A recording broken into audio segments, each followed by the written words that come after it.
Baiklah, selanjutnya topik 3 yaitu teknologi recycling untuk non-biodegradable waste akan dipresentasikan oleh kelompok 7, di mana untuk anggota kelompok 7 ini ada Rani Kurnia Agusti, Amara Maharani, Taufik Hidayat, Intan Panji Lestari, saya sendiri Tian Lestarina, dan Muhammad Raihan Zaki.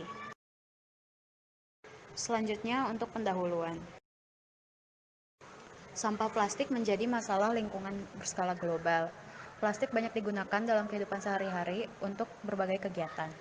Plastik yang beredar di pasaran merupakan plastik yang berbahan polimer sintetik yang terbuat dari minyak bumi yang sulit untuk terurai di alam. Akibatnya, semakin banyak yang menggunakan plastik akan semakin meningkat pula pencemaran lingkungan seperti pencemaran tanah. Saya Rani Kurnia Agusti akan melanjutkan presentasi dari kelompok kami.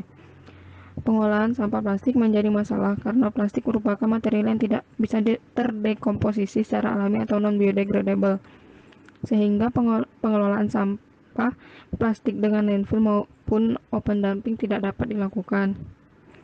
Salah satu cara pengolahan sampah yang biasa dilakukan di masyarakat itu adalah dengan cara pembakaran, di mana pembakaran ini tidak efektif karena dapat menyebabkan dampak negatif pada lingkungan.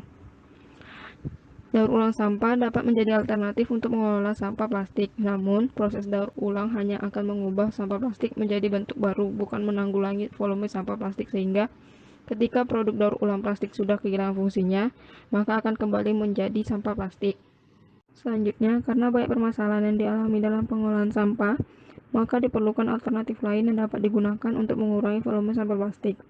Salah satu alternatifnya yaitu dengan melakukan proses daur ulang sampah menggunakan teknologi pirolis.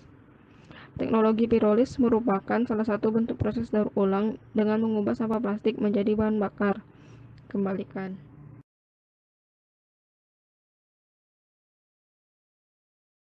Baiklah, saya Intan Panji Lestari akan melanjutkan presentasi, di mana yang selanjutnya itu bagian isi, di mana sampah itu terbagi dua, yaitu sampah organik dan sampah non-organik.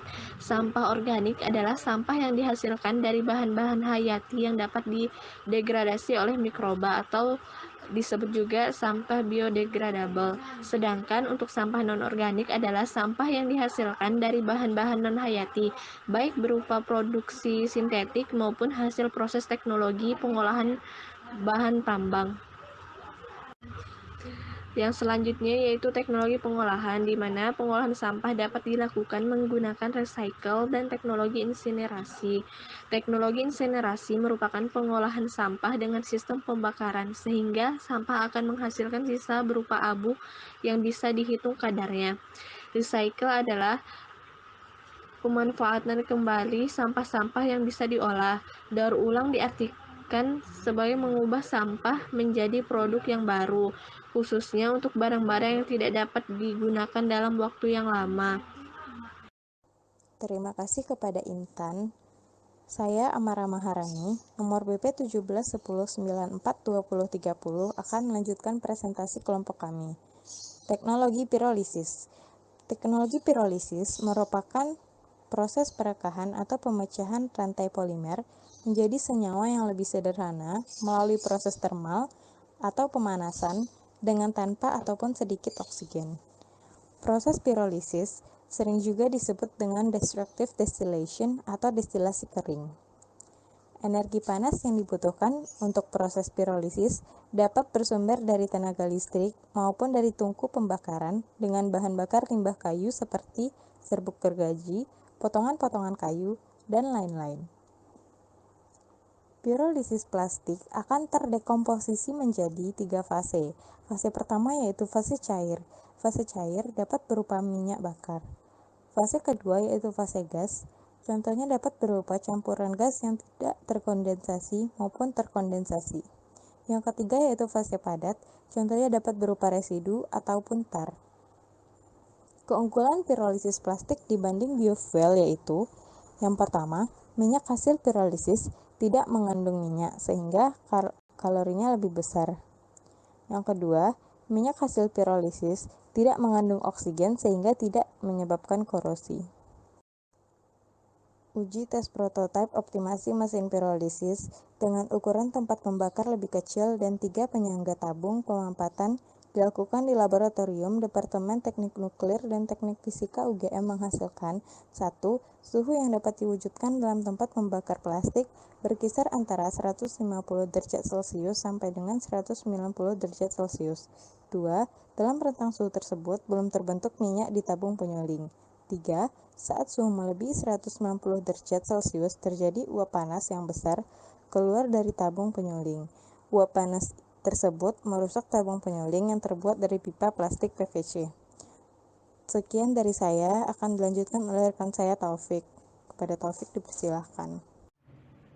Ya, baik, saya Taufik Hidayat, BP 17194 2032. Selanjutnya itu penutup. Yang pertama itu ada kesimpulan.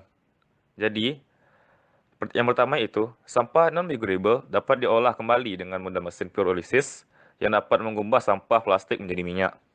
Dan yang kedua, sampah non-biodegradable ada yang dapat diolah kembali karena memiliki nilai ekonomi seperti plastik, kertas bekas, kain perca, dan styrofoam.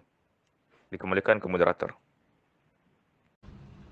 Selanjutnya yaitu saran untuk poin pertama, untuk bisa mendapatkan teknologi tepat guna dari pirolisis plastik ini, bahan bakar yang digunakan untuk memanaskan alat pirolisis sebaiknya menggunakan bahan bakar yang murah dan ramah lingkungan atau biogas, sehingga diharapkan hasil yang diperoleh lebih murah dan aplikatif. Untuk poin kedua, sampah yang tidak dapat terurai dibuang sembarangan di lingkungan, menyebabkan lingkungan menjadi terlihat kotor. Hal ini akan menjadi tempat yang subur bagi mikroorganisme patogen yang berbahaya bagi kesehatan manusia. Sekian presentasi dari kelompok 7. Apabila ada salah mohon dimaafkan. Assalamualaikum warahmatullahi wabarakatuh.